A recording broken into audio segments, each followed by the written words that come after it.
na sporedu, je torej eno ukvarjanje z vprašanji, kaj je kognitivni trening, komu je namenjen, kakšne vrste treninga poznamo in predvsem to, no, ali je kognitivni trening res učinkovit. Jaz sem vodja raziskovalnega programa Psihološki in nevroznanstveni vidiki kognicije, ki teče v okviru ARS-a in, znotraj tega programa se ukvarjamo tudi s takimi vprašanji, no. Se pravi, ena taka osrednja tema, raziskovalna v tem programu je kognitivni trening in njegova učinkovitost.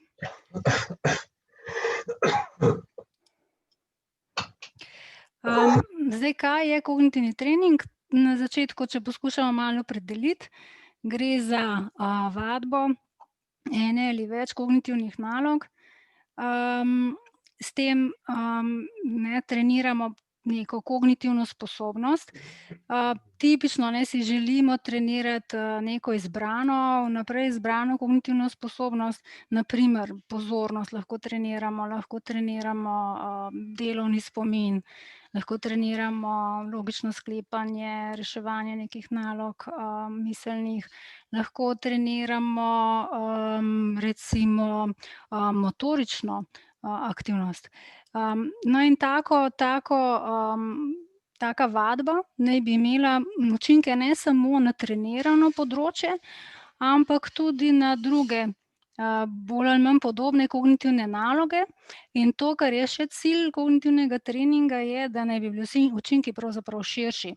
Naj bi taka vadba pač vplivala tudi na to, kako smo sposobni v vsakodnevnem življenju opravljati neke naloge, ki so s trenirano kognitivno sposobnostjo povezane. Zdaj, ne, načeloma bi lahko rekli, da, si želimo biti recimo pametnejši in to na čim lažji način, ne. No, in cilj kognitivnega treninga je skratka doseči neko, visoko raven kognitivnih sposobnosti in potem tudi uspešnost v vsakodnevnem življenju. Zdaj različne strani, bom rekla, poimenujejo kognitivni trening različno. Raziskovalci v glavnem govorijo o kognitivnem treningu, medtem ko recimo razni proizvajalci komercialnih kognitivnih treningov, komercialnih programov za trening pa rečejo temu kar brain training, treniranje možganov, ne. Slišali boste tudi vadba, se mi zdi taka lepa slovenska beseda, ki lahko nadomesti kognitivni trening. Ampak no, v glavnem, te komercialna podjetja, ki se ukvarjajo z razvojem programov in potem tudi s prodajo takih treningov, se pa obnašajo pravzaprav in tudi najavljajo te treninge, kot da je to, torej neki trening, ki je podoben temu, kar sicer, ne, doživljamo pri treniranju, telesa, se pravi mišic, ne. Recimo velikokrat govorijo o možganih kot o mišici, pa se jih da potem trenirati. Zdaj te navedbe, ne, so morda malo problematične. Komercialni programi veliko obljubljajo, obljubljajo učinke, so pa taki učinki pravzaprav kar redko dokazani, no. Zdaj, kaj je osnova kognitivnega treninga, zakaj verjamemo, da naj bi deloval? Torej osnova so naša, vedenja o nevroplastičnosti.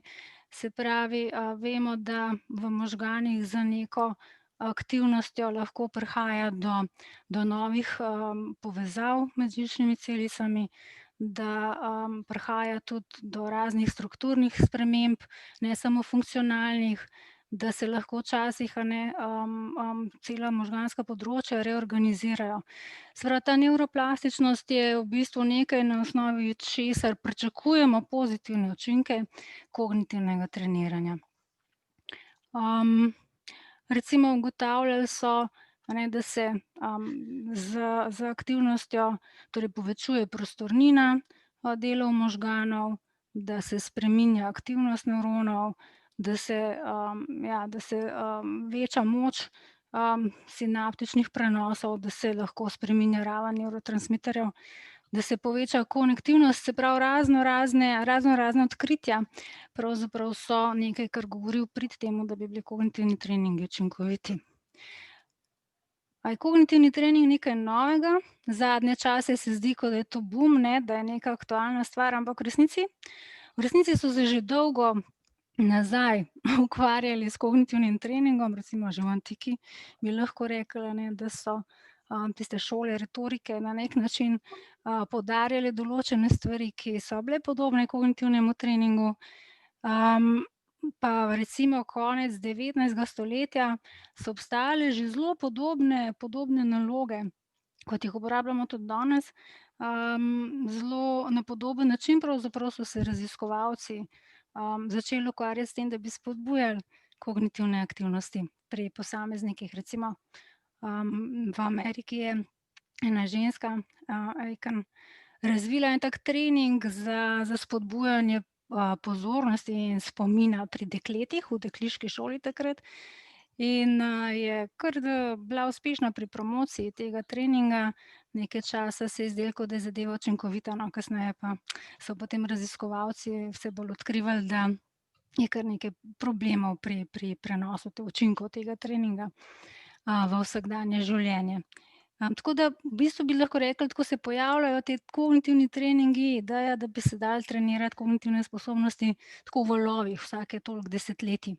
In zdaj smo ravno spet v enem takem valu, ki ga je pa povzročil razvoj tehnologije, ne.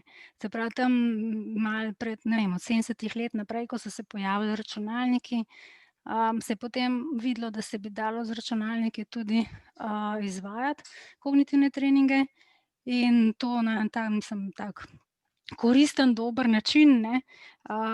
Bomo potem še kaj o tem rekli. In se je zdaj zelo v porastu spet raziskovanje tega področja, ker se neki učinki takega treninga kažejo, ne. Mogoče povemo še to, no, da pri treningu lahko pravzaprav govorimo o več vrstah kognitivnega treninga. Eno je trening strategij. To pomeni, da mi kot izvajalci na primer takega treninga naučimo ljudi, kako naj recimo rešujejo neke naloge, da bojo bolj uspešni.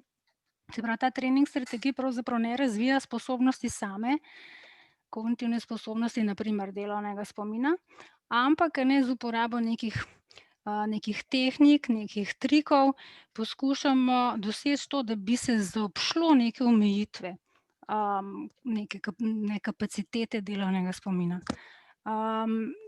Pravi ta jedrni procesni trening tudi rečemo, ne, pa trenira prav sposobnost samo in poskuša doseči, da bi se kapaciteta povečala. Komu je kognitivni trening namenjen, nisem pa rekla, no, če bi kdo želel kaj vmes vprašati ali pa kaj pripomniti, pokomentirati, kar prosim. Komu je kognitivni trening namenjen? Recimo največkrat bi lahko rekli, je namenjen prav tistim osebam, ki imajo neke primanjkljaje v kognitivnem delovanju, recimo osebam po možganskih kapeh ali pa travmatskih možganskih poškodbah.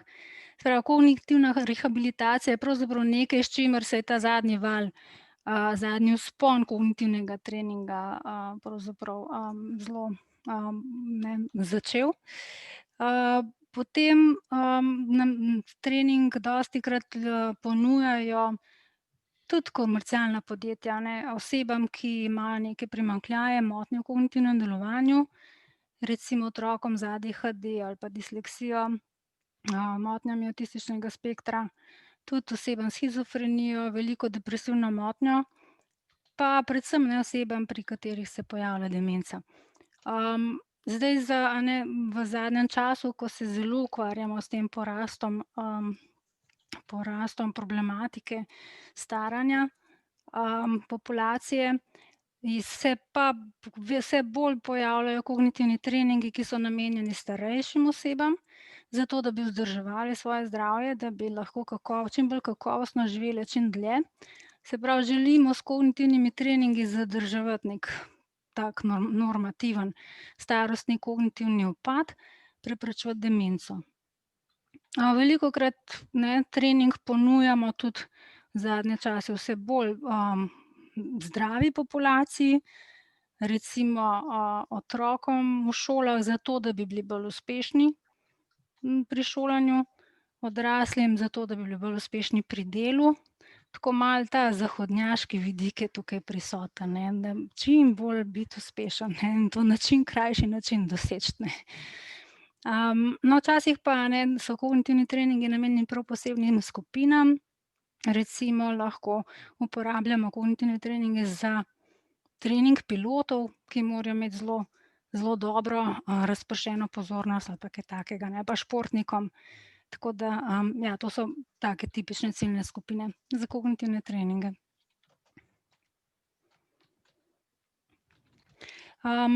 Zdaj prvi treningi kognitivni so bili bolj kot ne, bi lahko rekla, v papirni obliki, ne, so naloge bile v papirni obliki ali pa v obliki delovnih zvezkov. In recimo jaz bi vam mogoče zdaj malo pokazala, s kakšnimi vrstami kognitivnih treningov smo se do zdaj v našem raziskovalnem programu srečevali.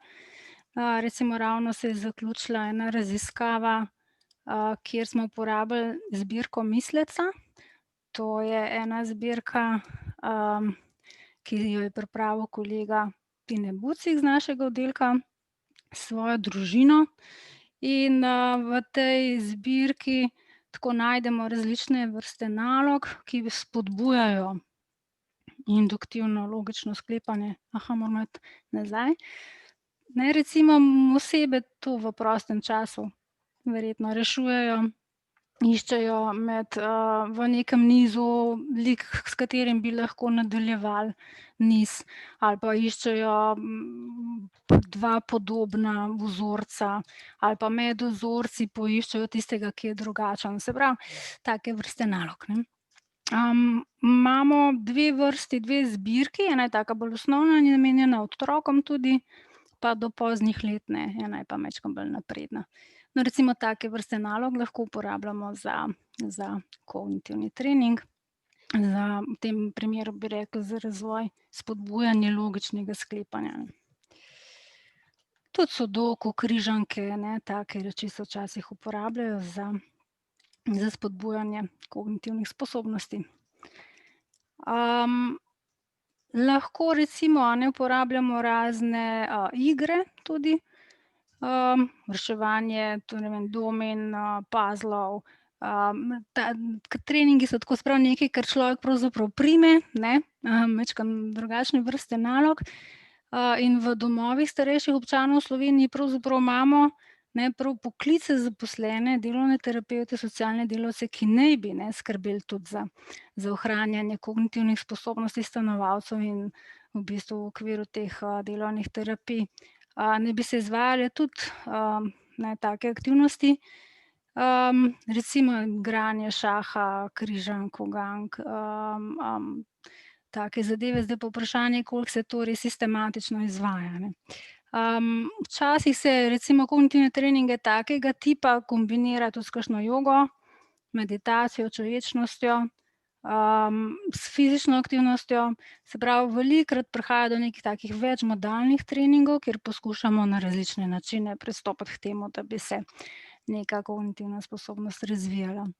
Nekatere raziskave so recimo ugotavljale, da je trening karateja, plesa v parih, da je to lahko tudi zelo koristno. Pa druženje samo kot tako, no, tudi zadnje čase raziskovalci opozarjajo, da je nekaj, kar zelo spodbuja pravzaprav izvršilne funkcije, in pri starejših bo to verjetno vedno bolj pomembno, ne, pomemben del kognitivnega treninga. Tole je pa en prikaz, ne vem, če ste že slišali, en kolega, študent na kognitivni znanosti je razvil takole igro, NeuroBeans, s katero, čakajte, bomo poskušali najti, kaj pravi, ne, pri otrocih lahko treniramo pozornost, finomotorične sposobnosti, kapaciteto delovnega spomina in tako naprej, ne. Se pravi, to so, bomo rekli, naloge, kjer posameznik nekaj prime, ne da svinčnikom rešuje, ne, take naloge. No, potem pa zadnje čase, a ne, pa vedno bolj torej, se uporablja računalniški kognitivni trening. Um, Tudi, a ne, recimo en tak boom objav s tega področja je prisoten v literaturi. Zdaj v navadi se trenira lahko, ne, recimo pri starejših se kar take se v skupinah izvaja trening, sicer vsak dela, a ne, trenira neko nalogo sam. Tipično se, lahko, se poskuša, a ne, tem starejšim, osebam pomagati, ker niso toliko vešče, uporabe računalnika, da čim bolj, recimo, ja, da na monitorju pritiskajo ne, neke za odzivanje, ne, se skratka ročno zadeve odgovarjajo, ne uporabljajo miške ali pa tipkovnice, jim pomagamo s kakšnimi konzolami tudi, a ne. Skratka, treningi so lahko res različnih vrst, ne, tako zelo, zelo, raznoliki načini treniranja obstajajo. In včasih treniramo, recimo samo reševanje ali pa trening izgleda tako, da eno tako zelo strukturirano nalogo oseba večkrat in znova rešuje, ne. Recimo, tole bi bil primer Simonove naloge. Lansko leto smo s kolegicami v Zagrebu delali eno raziskavo. Taka naloga naj bi trenirala inhibicijo, in sicer, a ne, oseba mora z levo roko, odreagirati, če se dražljaj pojavi na levi, z desno pa, če se pojavi na desni. In potem, a ne, tile dražljaji, ki se pojavljajo, vsebujejo besedo levo ali desno, in je ključ, da zadržimo, spontan, a ne, odziv, če se dražljaj z besedo levo pojavi na desni, ne, da ne kliknemo, da skratka ne pritisnemo, gumba na levi. Tako da, treniramo skratka lahko inhibicijo, tukajle smo trenirali tudi ena taka podobna naloga, za, treniranje, preklapljanja. Se pa takole v tehle štirih, kvadrantih pojavljajo pari črk pa številk, in če se pojavi, če imamo zgornja dva, kvadranta, mora oseba odgovarjati v zvezi s tem, a je številka, mislim, da je tako, da je številka soda ali je liha, pri spodnjih dveh pa odgovarja, a je črka, samoglasnik ali soglasnik. No, in skratka mora potem, ko se takole v, tale par premika iz enega v drug kvadrant, a ne, ves čas preklapljati, odgovarja, v zvezi s tem, kakšna je številka, odgovarja v zvezi s tem, kakšna je črka. In treniramo preklapljanje, ne. Tole je pa, primer ene take, dvojne nazaj naloge, kjer se pa kvadrat pojavlja, zaporedno, ne, v različnih trenutkih na različnih mestih, pa si mora oseba zapomniti, na katerem mestu je bil predvajan, dražljaj, in sočasno še, tako slušno, verbalno izgovarjanje, eksperimentator ali pač vnaprej posneto je, ne, izgovarja črke. Skratka, naloga osebe je, da si zapomni, katere črke in kateri kvadrati so bili predvajani toliko in toliko mest nazaj, in odgovarja skladno s tem, a je, bil tak dražljaj predvajan ali ne. Tako da s tem pa treniramo recimo posodabljanje informacij v delovnem spominu, se pravi kapaciteto delovnega spomina, ne, poskušamo razvijati. To so v bistvu zelo, da rečemo, enostavni treningi, ne, nič, točno vemo, katero sposobnost naj bi trenirali, ampak se ugotavlja, da imajo taki treningi v bistvu majhen domet, ne. Večpodročni treningi pa malo bolj intenzivno razvijajo različne funkcije. No, in to je pa nekaj, kar smo tudi, v naši raziskovalni skupini razvili. Rečemo temu CC-Racer, zato ker naj bi pomenilo Cognitive Control Racer, se pravi, se ukvarjamo s kognitivnim nadzorom in ravno tako pač ključne funkcije, kognitivnega nadzora poskušamo, trenirati. Nismo še izvajali kognitivnih treningov s tem, je pa zadeva je pa pripravljena, da bi jih lahko, ne, v prihodnje, in tudi nameravamo, s tem izvajati kognitivne treninge. Mogoče pokažem en primer, za merjenje inhibicije, če bo tole delalo. Skratka, gre za simulirano vožnjo. Jaz upam, da tole vidite zdaj, da boste videli.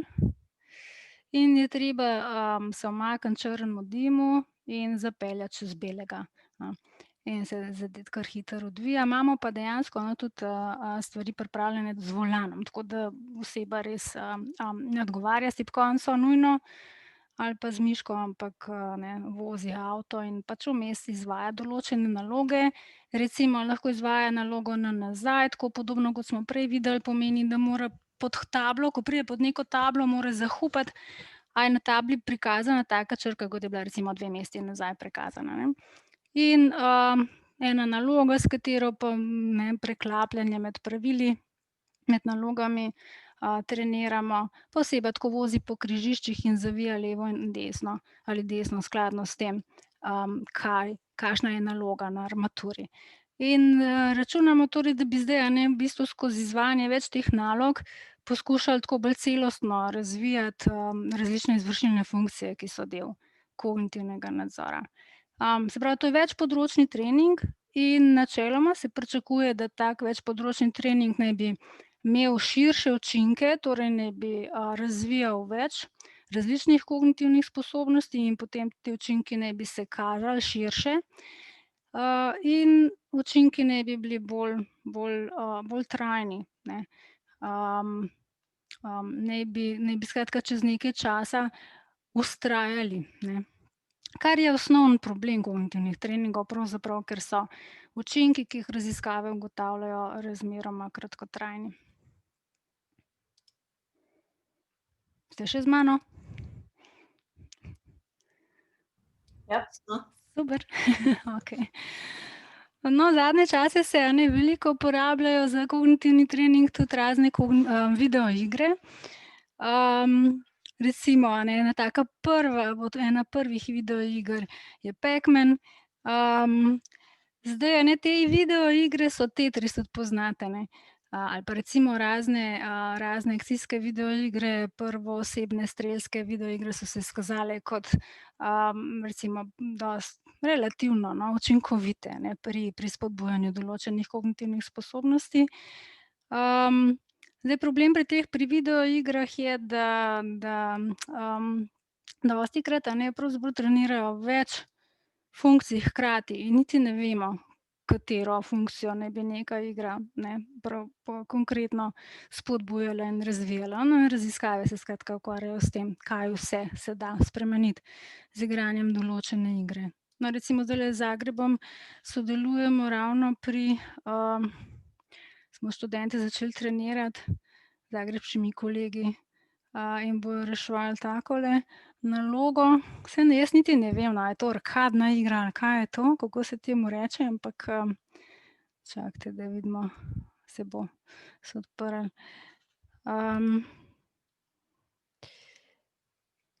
Najtežjo igro na svetu baje. Zvoka upam, da ne slišite, jaz ga slišim in je grozno. Ampak v glavnem, ja, no, naloga osebe bo priti čim hitreje, preživeti, no, čez različne ravni, je pa zadeva precej težka. No, tako, zdaj recimo neke videoigre so, temu rečemo resne videoigre, ne, so raziskovalci prav razvijali z namenom, da so ob tem, ko poskušajo igrificirati, ne, neko nalogo, se pravi spraviti neko okolje, kjer bi imela oseba vendarle malo bolj občutek, da gre za neko vsakdanje življenje, za vsakdanje naloge, kot je recimo vožnja avtomobila.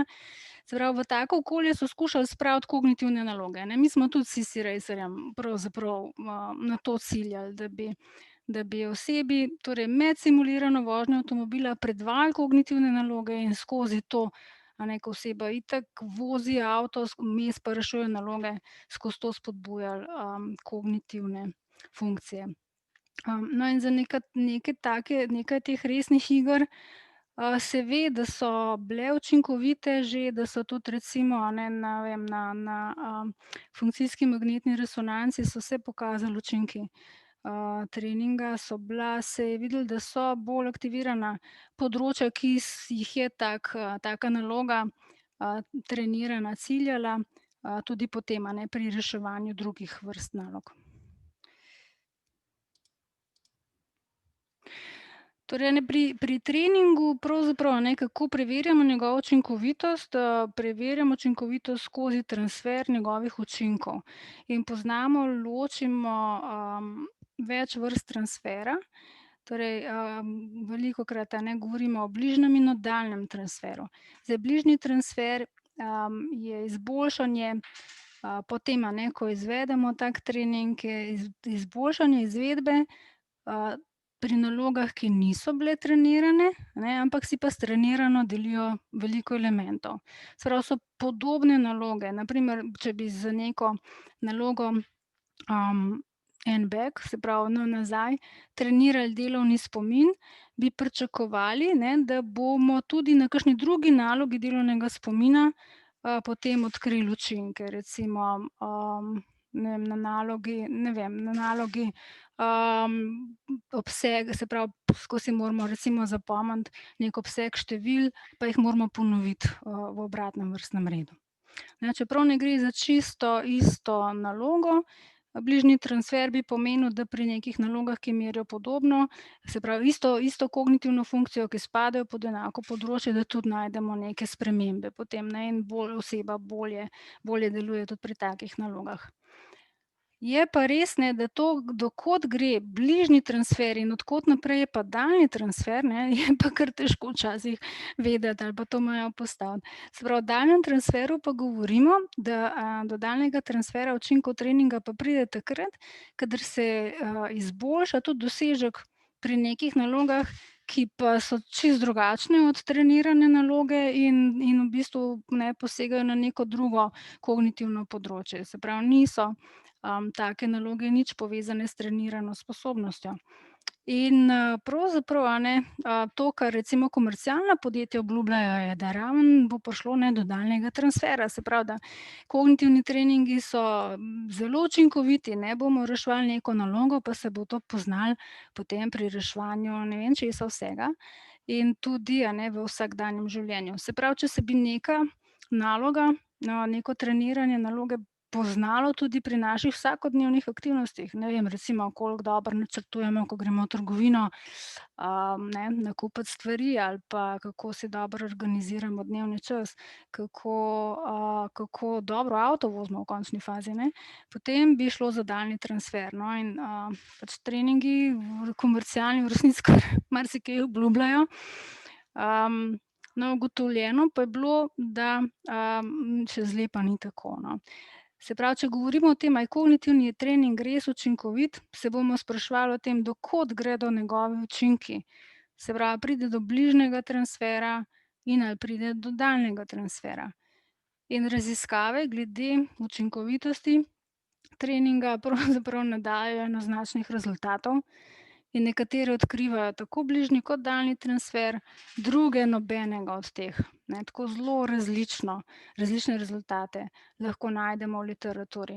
Tako včasih na splošno bi lahko rekli, ja, nekaj se kaže, nekaj je vzpodbudnega, ampak vendarle, da bi zaključevali, da je trening učinkovit v smislu, da bomo pa zdaj res, ne vem, s treniranjem neke naloge pa v resnici bolj učinkoviti na delovnem mestu, tega pa se niti slučajno ne da obljubiti.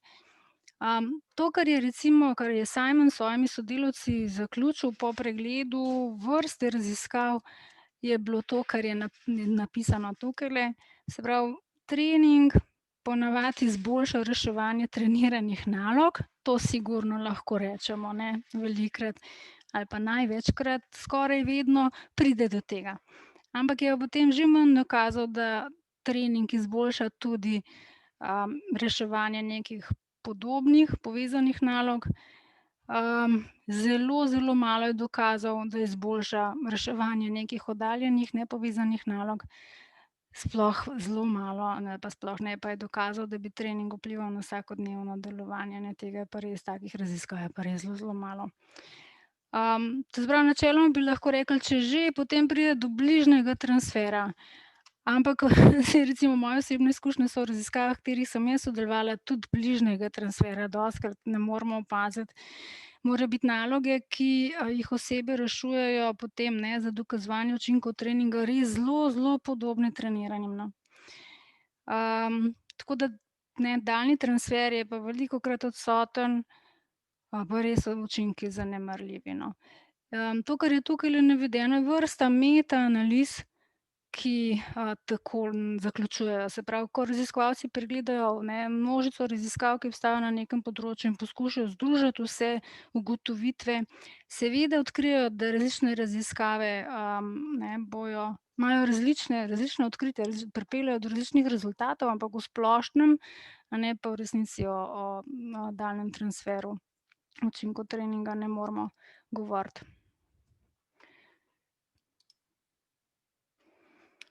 Recimo ena taka zelo dobro izvedena, načrtovana in izvedena študija, je študija Active. Pravzaprav je to ena prvih takih resnih študij, no, na tem področju. Šlo je za ameriško študijo, na različnih mestih, lokacijah so strokovnjaki izvajali vsaj 10-urne treninge s starejšimi ljudmi, ki jih je bilo več kot 2800. V času izvajanja treninga so bili približno 74 let stari, so jih pa potem v času, so jih spremljali, se pravi, bili so različnih starosti, med 65 in 94 let, in so jih potem spremljali, zdaj bo že 20 let. Sem, odkrila, da, lansko leto, ko je bilo 19 let od tega, so že več.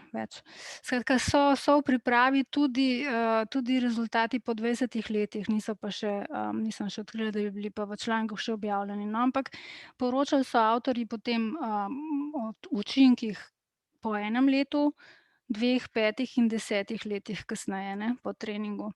Imeli so vmes še take obnovitvene seanse, se pravi, približno 1 leto pa, 3 leta po treningu so, še take boost rečejo, session, se pravi obnovitvene seanse izvedli samo v kratkem obsegu s temi udeleženci. No, to, kar so ugotavljali, moram še to povedati, razdelili so osebe na 4 skupine, torej ena skupina je bila kontrolna, 3 so pa bile eksperimentalne skupine in vsaka skupina je trenirala različno drugo kognitivno sposobnost. To se pravi, ena skupina je trenirala spomin z, raznimi mnemoničnimi tehnikami, se pravi prav s strategijami za trening spomina so se ukvarjali. Druga skupina je reševala različne probleme, vedno bolj in bolj kompleksne. Tretja je pa, reševala naloge, kjer je bilo pravzaprav treba hitro odreagirati in, biti pozoren na veliko držljajev v vidnem polju. In, to, kar so ugotovili, je, da so neki majhni učinki, bili prisotni v vseh 3 skupinah, no, še največji učinki so bili prisotni v skupini, ki je trenirala, hitro odzivanje, in pozornost, ampak so učinki sčasoma padali, Se pravi, po 10 letih so bili učinki, se pravi, so bili ljudje, tudi na drugih, sorodnih nalogah so bili učinkovitejši kot tisti v kontrolni skupini, ampak mnogo manj, kot je bilo to takoj po treningu. Učinki nalog, ki so trenirale sklepanje, so bili razmeroma majhni, in so sčasoma precej upadli, medtem ko, učinki, pač teh mnemoničnih strategij pa prav zelo veliki niso bili. To, kar je pri tej študiji dobro, je to, da so imeli tudi vključene razne mere vsakdanjega funkcioniranja, kar ima redka raziskava pravzaprav, dodano. In kot, ne vem, če tukaj vidite, skratka, vrednosti blizu nič pomenijo, da takih učinkov ni bilo, in tukaj, prav zelo velikih učinkih na vsakdanje funkcioniranje ne moremo govoriti.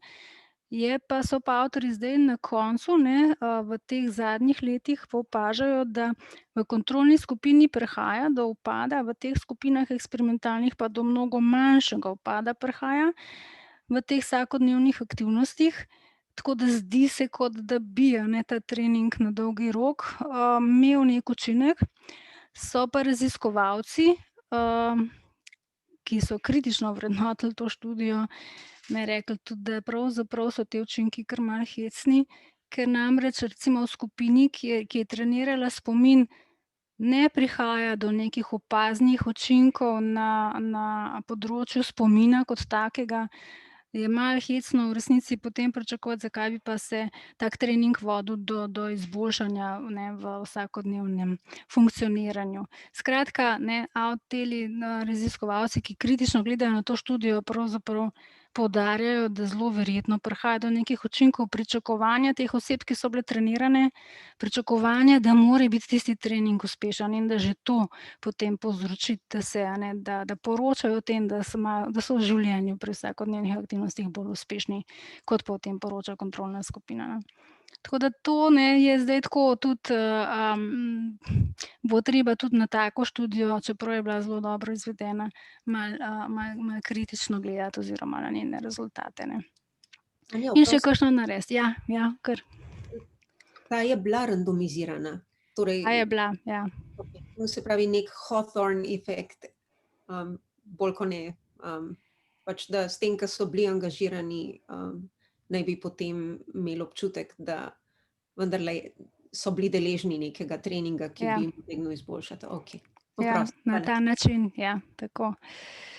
No, zdaj recimo, še, res obstaja ogromno študij, no, nepregledna množica študij, ki se ukvarjajo s tem, kako zelo učinkoviti so različni treningi.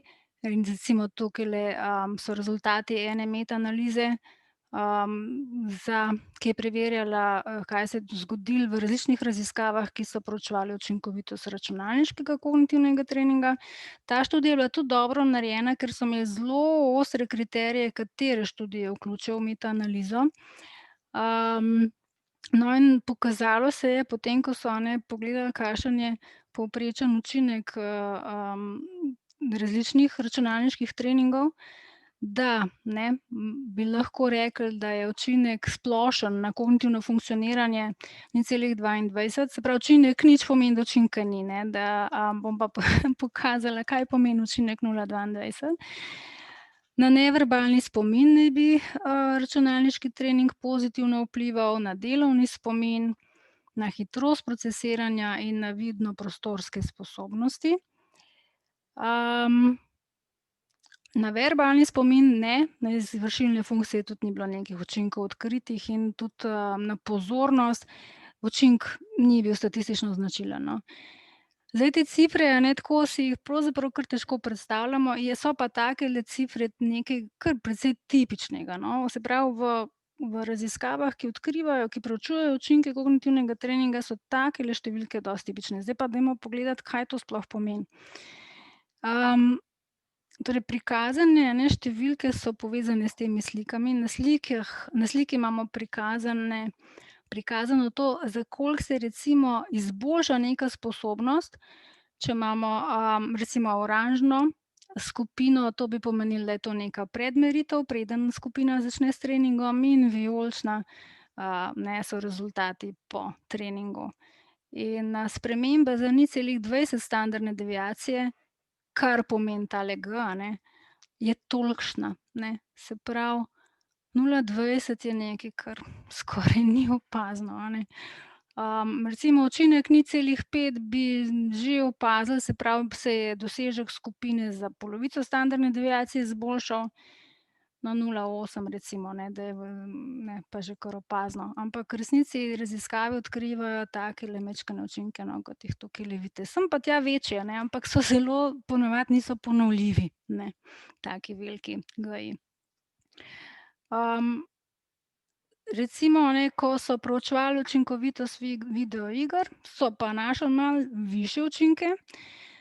In sicer, recimo to je bila tudi ena metaanaliza, kjer, so avtorji združili več raziskav, ko so proučevali učinke različnih vrst videoiger, in tako v splošnem, ko so povprečili zdaj vse te učinke, ki so bili odkriti, so ugotovili takole, da splošni učinek približno 0,5, na motorične veščine kar velik v splošnem, ne, zaznavno procesiranje 0,32. Se pravi, to so vse številke, ki nam kažejo, za koliko standardnih deviacij se zdaj sposobnost izboljša, s treningom. Ampak, raziskovalci so ugotavljali, da pa med zvrstmi pa obstajajo velike razlike, Tako da, ne moremo trditi, da je na splošno, da bi videoigre delovale pozitivno, je zelo odvisno od tega, kakšne vrste videoigra je, pač prav ne samo od zvrsti, ampak tudi konkretno, ne, od igre same, kaj se potem zgodi in kako učinkovita je. Zdaj bi pa vas prosila malo za pomoč, ne, da bomo malo, da še vi kaj poveste. Recimo, če bi se osredotočali na akcijske videoigre, na prvoosebne strelske igre, a kaj igrate to? Jaz ne, no, pa zato pa rabim pomoč. A kdo tukaj igra kakšne take igre? Jaz ne. Super. Eni ja. Okej. Še vidim, nekaj se je v chatu vklopilo. Lori, ne. Aha, ne, okej, dobro. Ja, ste preresni, a ne. Včasih, ko delamo tako raziskave, študenti kakšni napišejo 15 ur na teden igram igre ali pa še zelo več, mislim, kje imate čas? Okej. Kaj bi te igre trenirale, katere sposobnosti? Kaj mislite? Kaj so njihove značilnosti, tako, prvoosebnih strelskih iger? Mogoče pozornost, odzivnost neko. Se pravi, neko hitro reagiranje, tako, ne? Da se hitro Ja. znajdete, ja. Še kaj? Vidno prostorski spomin mogoče. Ja, ja. Multitasking tudi, ne, mogoče res hitro preklapljanje med nalogami, ja, kaj takega, ne. No, dajmo pogledati, kaj so odkrili raziskovalci, z metaanalizo. Tako so rekli, ja, splošno izboljšanje kognicije naj bi bilo prisotno v majhni meri, predvsem, no, zaznavno procesiranje, se pravi, ja, tukaj tudi pozornost, ne, vidno procesiranje, kako hitro kaj opazimo, kako razpršeno pozornost imamo po prostoru. Medtem ko zanimivo prostorsko predstavljanje v povprečju, a ne, se sploh ni ne vem koliko izboljšalo, ne, razmeroma malo. Ni bilo učinka na razne izvršilne funkcije. Zdaj nekatere raziskave ugotavljajo, ne, da recimo se izboljša več opravilnost, ampak druge pa spet ne, tako da v povprečju ni bilo nekega pozitivnega učinka na izvršilne funkcije, na motorične veščine tudi ne, kar je zanimivo, ker je treba dosti hitro reagirati, ampak tako na splošno raziskovalci zaključujejo, da endogena pozornost, se pravi to, da mi načrtno usmerimo pozornost na neko območje v vidnem polju, pa prostorska kognicija, ne. To bi še nekako bilo, lahko, dosti dobro. Se pravi, tole zdajle, a ne, kar sem rekla, so spet neki drugi raziskovalci povzeli, Powers in Brooks, o prostorskem predstavljanju nista bila čisto prepričana, ne, da so pozitivni učinki nanj. Skratka, tudi metaanalize se v svojih zaključkih razlikujejo, ne. Tako da imamo kar velik problem, ne. In Powers in Brooks recimo sta tudi ugotovila, da gre za eno pristranskost v objavljanju, da so učinki verjetno o katerih poročajo raziskave, približno 30% preveliki. Tako da zelo težko je v resnici vedeti, kako zelo učinkovit je neki kognitivni trening, ne, ali pa ja, videoigre ali kaj takega. Ne samo zato, ker, ne, je samo učinkovitost težko zagrabiti, ampak tudi zato, ker imajo raziskave ogromno težav. Zdaj recimo, ne, če bi poskušali malo pogledati, kaj različne študije pravijo, zakaj prihaja do učinka, do kakršnega že prihaja, ne, tudi če je majhen. Trening naj bi nekako spodbudil, razširil celotno mrežo možganskega delovanja. Raziskave pač ugotavljajo, da velikokrat, a ne, se predvsem učinki kažejo tam, kjer se aktivnost kortikalnih področij med reševanjem trenirane pa testne naloge prekriva. Se pravi, a ne, naloga, ki je trenirana, če spodbuja aktivnost tistih področij kot naloga, s katero preverjamo učinek treninga, potem se bo, ne, videla tudi večja učinkovitost treninga dejansko, no, vedenjsko na nalogi.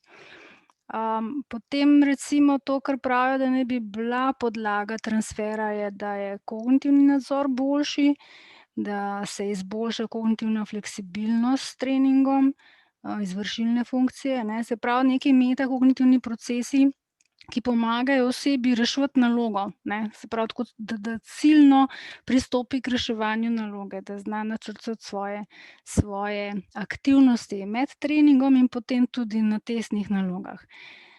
Zanimiva je ena razlaga, ki pravi, da pravzaprav to, kar trening dela, izboljšuje delovanje mentalne ure. Pri starejših naj bi ta centralni procesor, njegova urica, naj bi bila upočasnjena, pa tudi pri kakšnih motnjah drugih kognitivnega delovanja, in treningi naj bi pravzaprav izboljševali hitrost te urice, se pravi časovno resolucijo kognitivnega sistema, to, kako mi razločimo različne trenutke zaporedne v času in kako povezujemo informacijo zaporedno v času. To je zdaj ena dosti nova razlaga tega, zakaj ne bi prihajalo do prenosa učinkov kognitivnega treninga tudi na druga področja. Potem pa raziskovalci govorijo še o tem, da s treningom prihaja do tega, da se naučimo bolj učinkovito kodirati držljaje. Držljaji so nam kakšni bolj poznani, kakšne naloge bolj poznane, pa zato potem podobne naloge bolje rešujemo. Ali pa se naučimo prav neke strategije za reševanje določene naloge razvijamo. Zato so vse neke druge stvari, ne pravzaprav večanje kapacitete neke kognitivne funkcije, ampak spet neki, bi lahko rekli, malo drugačni mehanizmi, ne. Da lahko recimo bolje nadziramo pozornost ali pa tudi vzdrževana pozornost se seveda razvija, če nekaj delamo pol ure, ne, in bomo morda bolje sfokusirani dlje časa.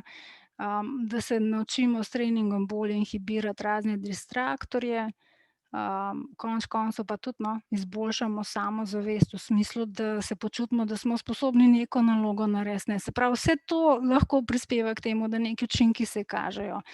In v bistvu to, kar so eni od množice raziskovalcev, ki se s tem ukvarjajo, zaključili, da pravzaprav ni pravo vprašanje, je trening učinkovit ali ne. Ampak da bi moglo biti vprašanje, kaj je tisto, zaradi česar je učinkovit, Se pravi, zakaj bi bil trening sploh lahko uspešen, kaj so tisti mehanizmi v ozadju tega prenosa učinkov, pa pod katerimi pogoji trening deluje in za koga, za katero skupino. Se pravi, zelo težko rečemo nasploh, a trening deluje ali ne, ampak bolj bi se mogli pogovarjati o teh stvareh, zakaj, za koga, kdaj, ne. No, in recimo Lempit, ko je delal svojo metaanalizo, je tudi podal neka priporočila, kakšen bi mogel biti trening, da bi bil učinkovit, in je pravzaprav ugotovil, da ne sme biti preveč pogost, da je 3-krat na teden največ, kar se sme delati z ljudmi, da ne pride do neke kognitivne nasičenosti. Ne bi pa smel biti ta trening prekratek, in dostikrat v raziskavah se zgodi, da raziskovalci pravzaprav, izvajajo raziskavo 4 tedne, kar ne bi bilo premalo. Se pravi, 6 tednov vsaj po recimo 2-krat, 3-krat na teden, In te seanse naj bi bile vsaj 30-minutne, tudi to so pač Lempit sodelavci ugotovili, da krajše seanse so manj učinkovite tipično. Ključno je, da so osebe, ki sodelujejo, motivirane, in to je zelo težko doseči. Recimo predstavljajte si, 6 tednov izvajati 3-krat na teden nekaj več kot pol ure, pa če je to neka razmeroma dolgočasna naloga, da eno in isto nalogo rešujete, dalj časa, ni najbolj enostavno, te motiviranosti vzdrževati. Motiviranost pa zelo vpliva na to, koliko se človek zavzame, ko rešuje neko nalogo, in lahko zelo vpliva na učinkovitost treninga potem. Tako da tipično uporabljamo neke adaptivne treninge, ki so prilagojeni posameznim osebam. Se pravi, nekaterim bo mogoče neka naloga zelo težka, drugim pa zelo lahka, ker imajo višje razvite sposobnosti. Tako da adaptivni treningi ponavadi poiščejo, kakšna je tista prava težavnost naloge, in potem, ko oseba skozi trening napreduje, tudi to težavnost stopnjujejo. Tako da ni osebi nikoli dolgčas, mora biti ravno, rečemo temu psihologi, v območju bližnjega razvoja. Se pravi, ne sme biti prelahka naloga, da se nadolgočasijo, pa da jim napade pozornost, ne sme biti pa tudi pretežka, ke se jim potem pa ne da niti vztrajati ali pa napeti možganov. Tako da adaptivni treningi so pravzaprav danes to eno tako ključno priporočilo, no. Trening naj bi bil take vrste. Kar pomeni, z računalnikom se to da izvajati, na kakšen drug način pa verjetno veliko težje, ne, na papirju je kaj takega težje doseči. No, in to, kar se recimo tudi obnese, so razne spodbude. Recimo, mi smo ugotavljali, ko smo delali, ena študentka izvajala trening z otroki, da so bili toliko veseli, ko so dobili kakšno diplomico, ne, na koncu pa so to nesli domov. Ali pa recimo ravno tako pri starejših neke take spodbude, da vsakič, ko pridejo na trening, nekaj potem dobijo in to zbirajo, ne, to zelo pomaga ohranjati motiviranost. Zdaj, trening je tudi v različnih skupinah različno učinkovit in ponavadi se pokaže, da najbolj učinkovit je ravno takrat, kadar delamo z osebami, ki lahko nekam napredujejo, se pravi z osebami, ki imajo težave v kognitivnem delovanju ali pa neke zelo nizke dosežke, ne. In recimo z osebami, ki so že, ne, imajo zelo razvite kognitivne sposobnosti, bomo neke napredke zelo težko opazili. Tako da, če želimo gledati, koliko je trening učinkovit, zato, ne, moramo vedeti, na kom, ne. In recimo neki trening bo lahko pri osebah s primanjkljaji učinkovit, pa pri, ne, zdravih osebah brez teh primanjkljajev ne bo. Ravno tako starost recimo, ne, je nekaj, kar lahko pomembno sodeluje. Tipično, ne pa vedno, no, so učinki pri mlajših večji kot pri starejših, ker naj bi bila majčkeno večja nevroplastičnost prisotna pri mlajših. Zdaj, kar se tiče sposobnosti, a ne, nekateri treningi, ki so pa zelo težki, bojo pa bolj učinkoviti pri sposobnejših. Tako da resnici tudi ne moremo reči, da so pa največji učinki odkriti pri skupinah, ki imajo nizke sposobnosti ali pa večje primanjkljaje. Zdaj, raziskave dajejo različne rezultate oziroma so nekonkluzivne, težko kaj zaključimo, tudi zaradi tega, ker to pa sama vidim, no, ko poskušam kakšno raziskavo objaviti, različni raziskovalci imajo različne meje, kdaj rečejo, da je trening učinkovit. Nekateri so zelo veseli že pri učinku 0,20 in, ne, trdijo, da je trening učinkovit. Drugi pa želimo tiste, da je vsaj 1, ne, da bomo rekli, okej, zdaj pa nekaj deluje. Skratka, ti kriteriji niso jasni, ne, kaj je to učinkovito in kaj ne. In v bistvu težko govorimo o učinkovitosti treningov nasploh, ne, se pravi, tako kot sem rekla, ne, treba je videti, treningi se zelo razlikujejo med sabo, eni delujejo v enih skupinah, pa drugi ne, v drugih ne. Eni so izvedeni torej z manj, eni z več seansami, eni so izvedeni na računalnikih, drugi ne, v neki taki klasični obliki. Eni so izvedeni v takem, drugi v drugačnem okolju. Skratka, zelo težko je tako nekako na splošno reči, koliko je trening učinkovit. Treba res vse te dejavnike upoštevati. In študije imajo tudi različne metodološke pomanjkljivosti, no. Tako so nekateri, recimo, zelo težko je vedeti, katero nalogo izbrati, testno nalogo, da boš preveril z njo, koliko je bil trening učinkovit, ne. Včasih, recimo, ne, smo rekli, bi bilo dobro imeti med testnimi nalogami tudi nekaj, kar v bistvu kaže vsakdanje funkcioniranje osebe. Pa se to se dostikrat ne v raziskavah ne doda. Zelo težko je vedeti, kaj bo tista prava testna naloga, da nam bo pokazala učinek, ker če naloga nima podobnih držljajev, kot jih ima trenirana naloga, se zelo hitro, čeprav isto funkcijo trenira, meri, ne, se zelo hitro zgodi, da pač teh učinkov ni vidnih, no. Ponavadi imamo problem z velikostjo vzorca, zato ker izvajati treninge, pri čemer, to sem pozabila povedati, ne, zelo priporočljivo je, da je testator ali pa ta oseba, ne, nadzorna, da je zraven. To so ugotavljali, da so učinki večji, če je trener prisoten, ne, in zdaj izvajati trening v skupinah manjših, kar je tudi priporočljivo, ne, se pravi manjših, ne, pa 6 tednov, 3-krat na teden, ne, to pomeni velik angažma s strani raziskovalca. Tako da tipično so vzorci v raziskavah majhni. In potem je to velik problem za statistične analize, ker je težko neki učinek pokazati kot statistično značilen, ne.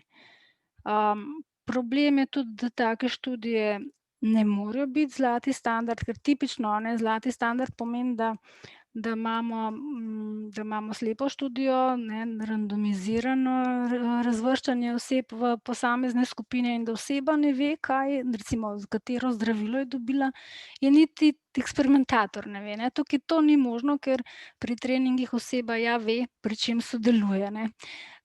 Tako da se je treba potem na druge načine poskušati tem omejitvam izogniti. In eno osnovno vprašanje je, kakšna naj sploh bo kontrolna skupina.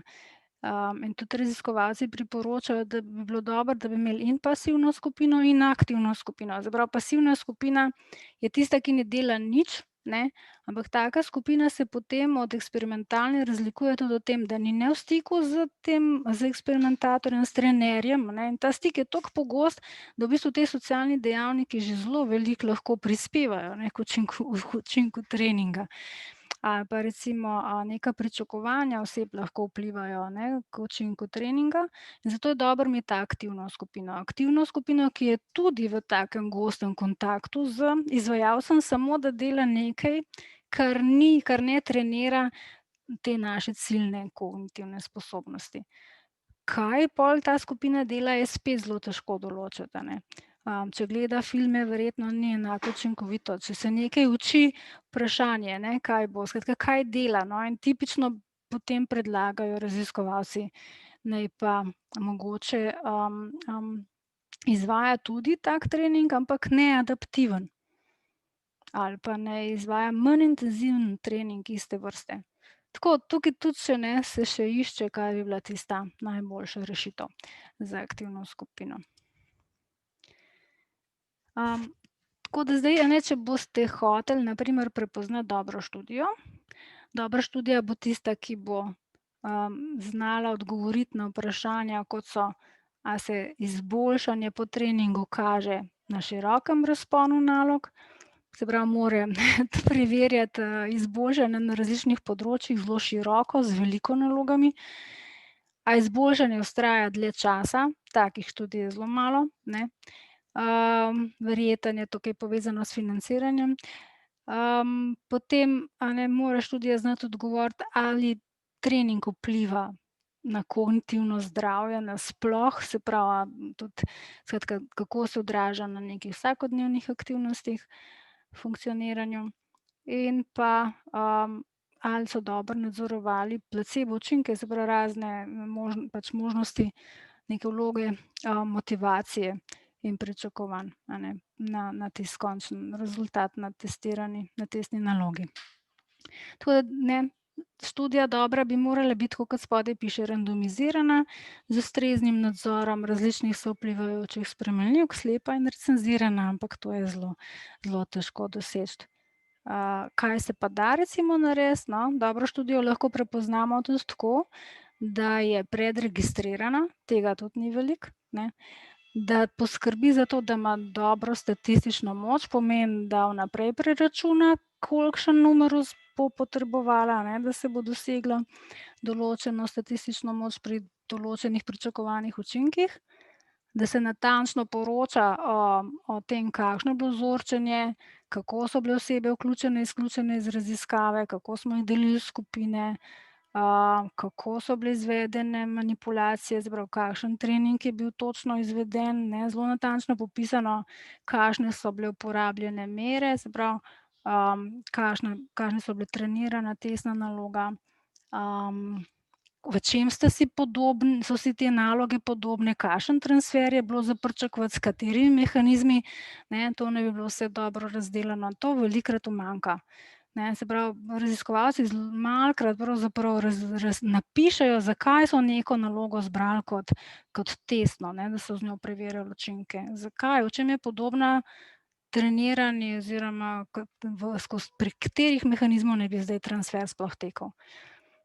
Potem naj bi uporabili primerno kontrolno skupino, zato da, oziroma celo merili pričakovanja, pravijo, pričakovanja ali pa motiviranost oseb v eksperimentalni in kontrolni skupini, zato da imamo to nekako pod nadzorom. Pa poročali naj bi o vseh rezultatih, ne samo statistično značilnih, ker se velikokrat sploh na začetku nekega novega proučevanja, nekega novega treninga se kaže, da so učinki malo večji, kot jih pa potem nadaljnje raziskave ugotavljajo, ne.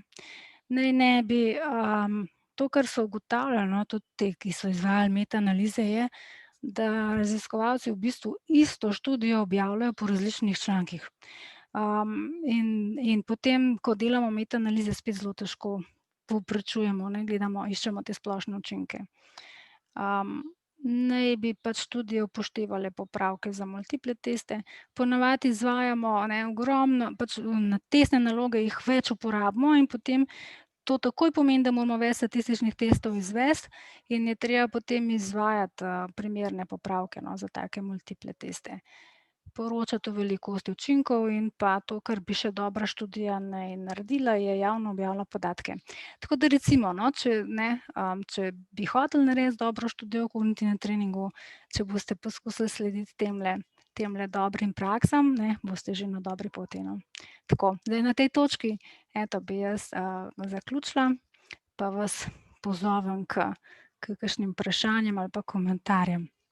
Sama pa kar dolga vidim, ja. Anja, najlepša hvala. Dolga po moje, jaz bi rekla taman. Okej. In se mi zdi, da ravno prav glede na to, da si resnično načela tudi ta problematična metodološka vprašanja, kar je za delo naše ekipe, torej nismo samo ekipa zdravega duha v zdravi glavi tukaj, ampak vseeno za delo ekipe je zelo pomembno, da imamo v mislih tudi pač kriterije za ocenjevanje raziskav, ki jih poskušamo povzemati, vedno prezentne, zato ker želimo pač kritično brati in interpretirati znanstvene objave. Tako da, Fino. hvala. Jaz upam, da bodo vprašanja. Kar izvolite. Zdaj ne vem, a snemam, a zaključim, kaj bi bilo boljše? Jaz bi nekaj vprašala. Ja, prosim. Mene pa zanima, ko ste govorili, da te vaje včasih eni imenujejo tudi brain training, pa predvidevam, da je to bolj pri teh korporacijah, kot so te Luminosity pa to. Ja. Pa me zanima, a je kakšna razlika med vajami, ki jih uporabljajo ta razna podjetja in med vajami, ki med raziskavami uporabljajo znanstveniki, ali je pri obeh dejansko isti problem tega vprašanja, a tu merimo res to, kar mislimo, da merimo? Jaz mislim, da raziskovalci, kljub temu, da rečejo temu kognitivni trening, da se kar zatekajo k razmeroma podobnim nalogam, ne. Mogoče so te, ki jih uporabljajo v teh raznih komercialnih treningih, malo manj strukturirane v smislu, da ali pa so bolj igrificirane tudi, ne. Ali pa mogoče morda manj tisti, ki te naloge razvijajo, mogoče malo manj razmišljajo o tem, kaj točno naj bi posamezne naloge prav razvijale, ko jih razvijajo, ampak ne vem, osebno se mi ne zdi, da je neka prav zelo grozna razlika, ne, med obema vrstama treningov. Zdaj, če ima kdo drug kakšno drugo mnenje, naj kar pove, naj se oglasi, ampak mi smo recimo tudi pri razvoju enega dela CC Racerja posnemali eno nalogo, ki je, mislim, da ravno v Lumosityju, ja, prisotna. Tako da, ja, no, če eni druge malo posnemamo, bi jaz rekla.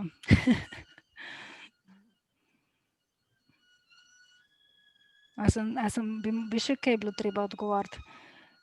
Ne, se mi zdi smiselno. Kar sem razmišljala, je pa, da verjetno samo znanstveniki ob razlagi tudi povežejo vaje z kakimi drugimi testi kognitivnih sposobnosti ali da iz tam dobijo inspiracijo za sestavo določene vaje.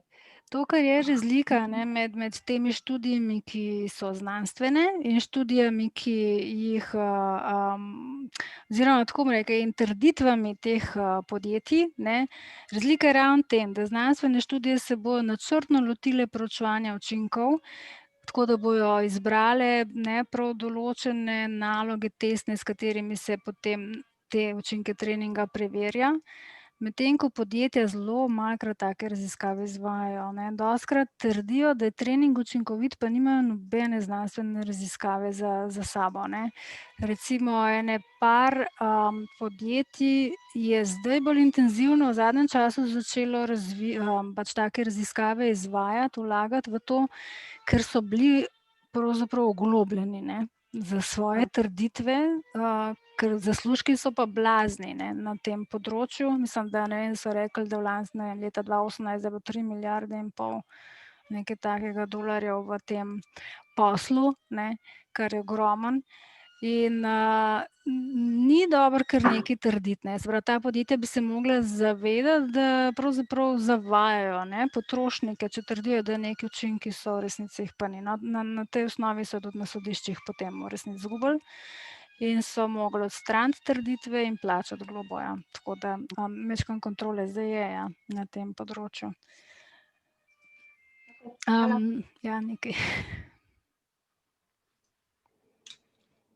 Jaz bi imela eno vprašanje, in sicer velikokrat zasledimo te teste kognitivnih sposobnosti, ampak tudi IQ teste. Pa me zanima, mislim, naloge izgledajo velikokrat zelo podobne, ampak ne vem, če gre za isto stvar, pa me zanima malo ta povezava med testi kognitivnih sposobnosti pa IQ testi. Ja, recimo, ne, tale zbirka Misleca, ki sem jo kazala, pravzaprav posnema, ne, pristope, ki se uporabljajo pri testih inteligentnosti. Se pravi, naloge so res podobne, niso pa čisto enake, ne. Namreč čisto enake tako ne smejo biti, ker psihološki testi tipično so zaščiteni testi, pomeni, da njihova veljavnost tudi temelji na tem, da ne pridejo v javnost in da skratka naloge ne smejo biti znane, ne. Tako te naloge v kognitivnih treningih pa ja, posnemajo, ja, take teste, take naloge, logiko nalog samo in to, kaj naj bi, katere kognitivne funkcije naj bi pri reševanju te naloge sodelovale.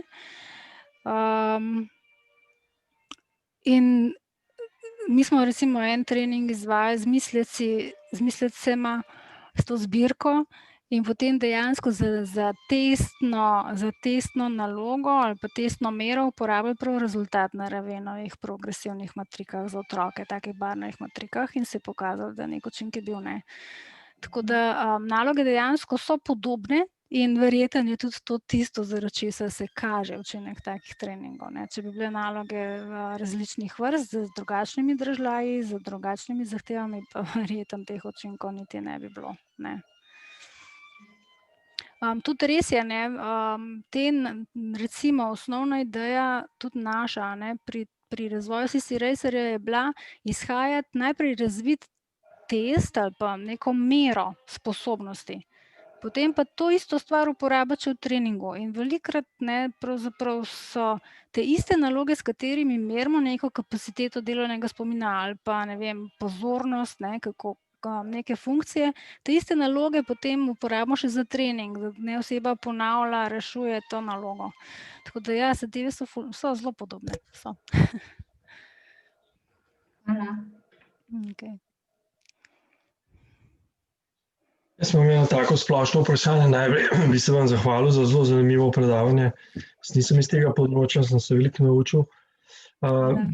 Na začetku ste omenila, Anja, tudi te, bi rekel, hands-on fizične zvrsti, kot so, ne vem, šah, joga, meditacija, pa me zanima, v teh metaanalizah to ločijo od virtualnih, oziroma so te, bi rekel, bolj kinetične, ker nekaj primeš, nekaj delaš, kaj je bolj učinkovito od teh virtualno-računalniških, ali je to vse skupaj v istem košu, kar se tiče teh učinkov 0,2 ali koliko?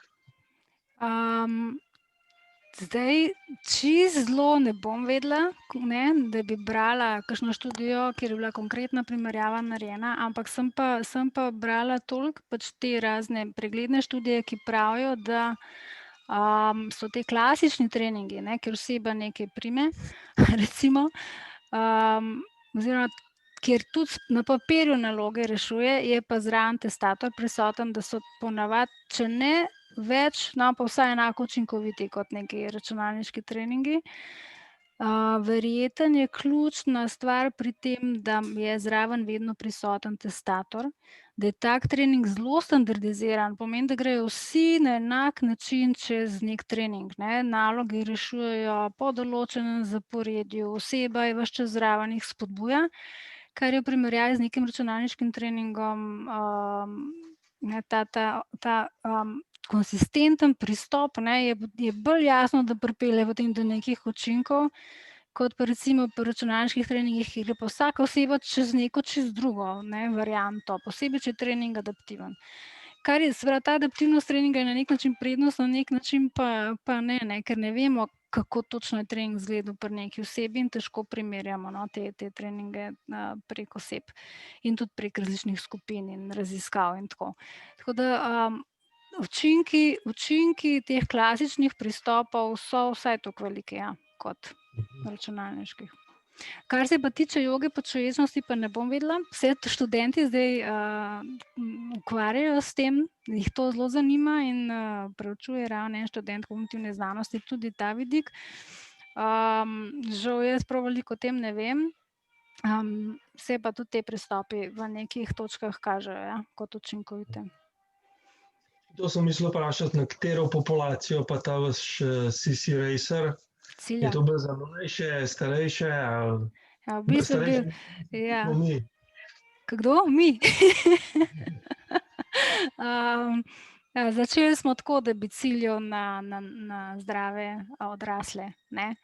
Ampak pravzaprav bo ciljec čim višje, se pravi do starostnikov, če bo le šlo. Zato smo tudi poskušali z volanom to speljati, ne. Pa čim nižje tudi ne, najstniki ali pa otroci, ne vem, bo treba preveriti, ne. Zdaj se bo treba lotiti teh validacijskih raziskav, da bomo videli, če je zadeva izvedljiva in če gre. Začeli smo pa študenti seveda, ne, tako kot vedno. Hvala lepa. Ja, nekaj. Jaz se opravičujem, malo težko razmišljam, imam odzad violino, a ne, slišite? Slišimo in je pravzaprav čudovito. Sem ravno hotela eden izmed čisto konkretnih gibalno-kognitivnih treningov. Ja. Ja. Ja, okej. Boljših, ja. Ja. Tanja, eno vprašanje, mogoče malo za provokacijo. CC Racer, ki uporablja volan, ali pa nasploh pač kognitivni trening, negativni ali pa potencialni negativni učinki. To je kontekst, konkretno specifično vprašanje, ko sem gledala, kako izgleda ta vožnja s CC Racerjem, sem se za hip ustavila pri tem, da če bi recimo občutljivost volana v igri, ki bi jo pogosto igrala, bila drugačna, kot je recimo v mojem avtu, bi me znali to v neki realni situaciji ne pač izboljšati moje reakcijske sposobnosti, ampak potencialno tudi ogroziti, če bi pač bila vajena tistega volana. Ste kaj recimo o tem razmišljali prav specifično za CC Racer? Nas skrbi, ja, tako zelo dobra pripomba, je res. CC Racer zaenkrat, mi smo validirali CC Racer v smislu merjanja, ne, kognitivnih sposobnosti in smo ga validirali s tipkovnico. Se pravi, človek reagira s tipkovnico in se kaže, da so zadeve primerljive temu, kar sicer tudi zmerimo s podobnimi klasičnimi nalogami, ne, ki merijo iste funkcije. Z volanom smo začeli zadeve gledati in opazili takoj točno to, ne, da v bistvu je že meriti samo sposobnost z uporabo volana težko, ker je takoj zraven so neke motorične reakcije, to, koliko se oseba znajde v takem računalniškem okolju. Tisti volan sploh ni enostavno v resnici, ne, v tej simulirani obliki ni enostavno z volanom operirati, ne, pa zraven je še gas, ne, imaš eno sklopko pa lahko še celo prestavljaš in tako vse sorte. Ampak ja, to, kar se vidi, je, da je že merjenje sposobnosti oteženo, zaradi tega, ker so zraven te motorične reakcije, ki jih recimo pri neki klasični nalogi ne bo. Kar se tiče treninga kot takega, ja, se strinjam, veliki pomembni pomisleki, tako da to bomo mogli še zelo dobro razmisliti, kaj bo to pomenilo. Recimo raven, ko smo preverjali že samo inhibicijo, ne, se pravi s tipkami, ne, sploh ne z volanom, se je pokazalo, da v resnici, da tisti, ki vozijo avtomobil, se razlikujejo od tistih, ki ga ne. Tako da, ja, je res, ko nekaj treniraš, ima lahko to potem tudi ne samo pozitivne, ampak predvsem ogrožajoče učinke, ne, potem na vsakdanje življenje. Verjetno ni najboljša, najbolj posrečena igrifikacija, ne, smer igrifikacije. Ni bilo mišljeno kot kritika, pač kot en aspekt, ki ga je verjetno zelo vredno imeti pred očmi, kot nekaj, kar terja morda malo prilagoditev, izboljšav. Pač da ni dovolj dobro samo, da spominja na tisto, kar bodo ljudje v praksi počeli, ker seveda v tem primeru jih lahko, tako kot si rekla, tudi malo zavede. Ja. Tudi tako, na splošno ugotavljajo raziskave, ne, da spravimo neko nalogo v računalniško obliko ali pa takole prav v igrificirano obliko celo lahko poslabša učinke treninga, ker imajo ljudje, ker lahko ta kontekst, ne, ali pa te dražljaji, ki niso morda še dobro simulirani, to kot krenjajo pozornost, ko neke negativne vplive lahko pripelje to sabo, ne, da se potem učinki treninga celo izgubijo. Tako da z tega vidika so spet klasični treningi lahko boljši potem, ne, kot če je ta igrifikacija slaba. Ne. Zdaj, prešinilo me je, da bi bila še malo bolj provokativna, pa ne vem, ali je prav ali ne. Kar. Lahko izrežemo ven iz...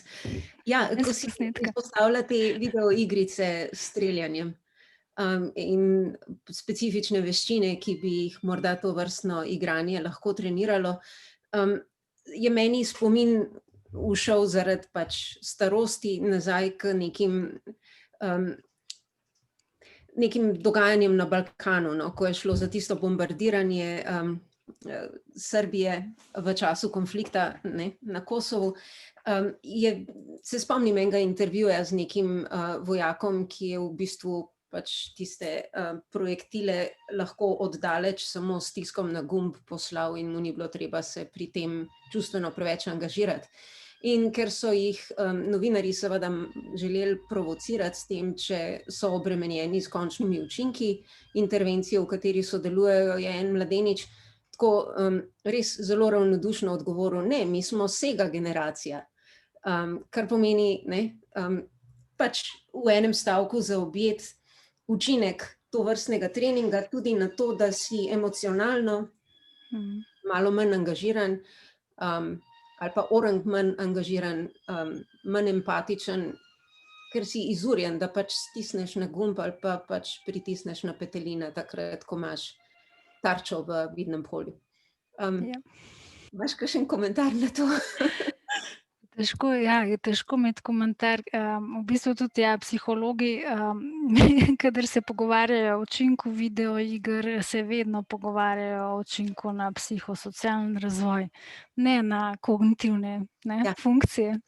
In je ta odnos do uporabe videoiger za karkoli zelo odklonilen. In tudi v resnici sploh, če bi novinarji vprašali psihologa, kaj si misli o videoigrah, bi rekel avtomatično, verjetno, da ne. Sploh nikoli ni noben pomislil do teh prvih raziskav, da bi zadeva lahko imela pozitivne učinke na karkoli, ne. Tako da ta desenzitizacija, ne vem, tudi tukaj nisem ekspert, bi bolj moje kolegice vedele povedati, kako to vpliva, ne, na neke take vidike socialnega razvoja, emocionalnega. Raziskave kažejo, da ne prav spodbudno, no, ampak kar se kognitivnih funkcij tiče, pa ne. Tako da imaš absolutno prav v tem smislu, da kognitivni trening mora tudi na take stvari paziti, ne. In da to so etični vidiki, ki jih pripelje stvar s sabo in resnici, če bi hoteli neke programe, širše programe treninga, ne, ki bi ciljali na, ne vem, otroke nasploh v šolah razviti, bi mogli zelo paziti, kako bi to izgledalo, no. Prva osebna strelska igra že ne bi bila to verjetno, ja. Pa tale vožnja avtomobila tudi verjetno ne. Ja. Okej. Kakšno vprašanje?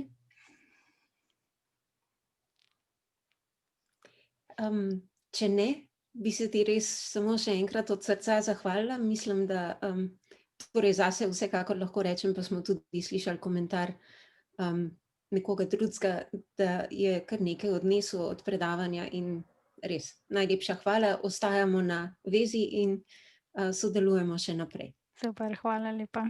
Najlepša hvala.